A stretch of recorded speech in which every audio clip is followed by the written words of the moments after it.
Delhi bomb బ్లాస్ట్లో సంచలనమైన విషయాలు, sensational విషయాలు బయటకు వచ్చాయి. ఇప్పుడు ప్రస్తుతానికి ఉగ్రవాది డాక్టర్ మొహమ్మదియన్, అతని సోదరుడు ఒమర్ ఫారూఖీతో ఆర్టీవీ ఎక్స్క్లూజివ్గా మాట్లాడింది.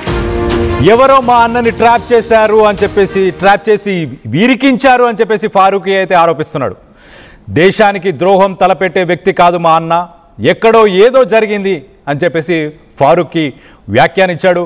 మేము 6 సంతానం ఉన్నాము మా ఫ్యామిలీలో. ఆముదం గింజల నుంచి మా అన్న ఆయిల్ తీసేవాడు, ఆయిల్ బిజినెస్ చేసుకునే మేము.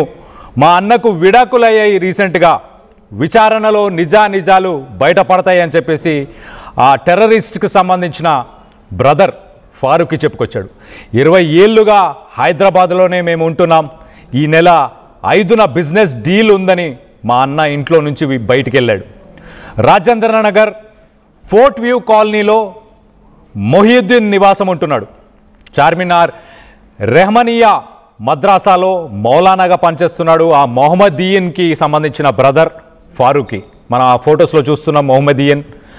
అహ్మద్ మొహమ్మదియన్ని అరెస్ట్ చేశారు గుజరాత్ ATS పోలీసులు, యాంటీ టెర్రరిస్ట్ స్క్వాడ్. ఆయనని అరెస్ట్ చేయడం జరిగింది. 2007 నుంచి 2013 వరకు చైనాలో మెడిసిన్ చదువుకున్నాడు ఈ మొహమ్మదియన్.